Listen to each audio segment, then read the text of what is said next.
નમસ્કાર દર્શક મિત્રો, આપ જોઈ રહ્યા છો એનએન ન્યૂઝ. હું છું એન્કર અર્પિતા પટેલ. હવે જોઈએ અગત્યના સમાચાર.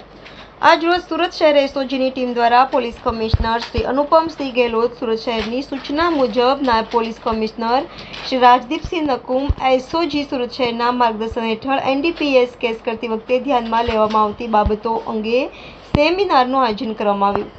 આમ સુરત શહેરને ડ્રગ્સ મુક્ત બનાવવા માટે ગુજરાત રાજ્યમાં સૌ પ્રથમ સુરત શહેર દ્વારા શરૂ કરવામાં આવેલ no drugs in Surat city અભિયાનને આગળ ધપાવવામાં સુરત શહેર એસઓજી દ્વારા સુરત શહેરના પોલીસ સ્ટેશનમાં ફરજ બજાવતા અધિકારી તથા કર્મચારીઓની ઉમરા પોલીસ સ્ટેશન ઓડિટોરિયમ હોલ ખાતે આજ રોજ 10:30 થી 1 કલાક સુધી સેમિનારનું આયોજન કરી એનડીપીએસ કેસમાં આરોપીઓને વધુમાં વધુ સજા થાય તે માટે રેડ તપાસ દરમિયાન શું તકેદારી રાખી મેન્ડેટરી કાર્યવાહી કરવા અંગે જરૂરી માર્ગદર્શન આપવામાં આવેલ, જેમાં અધિકારી તથા કર્મચારીઓ મળીને કુલ 105 પોલીસ માણસો હાજર રહ્યા.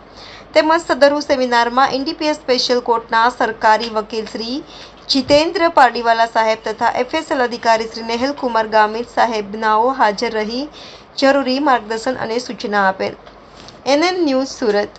દર્શક મિત્રો, તમારી આસપાસ બની રહેલી અવનવી ઘટનાઓ વિશે જાણવા માટે એનએન ન્યૂઝને લાઇક કરો, શેર કરો, સબસ્ક્રાઇબ કરો અને બેલ આઇકન પ્રેસ કરો, જેથી આપને નોટિફિકેશન્સ મળતી રહે.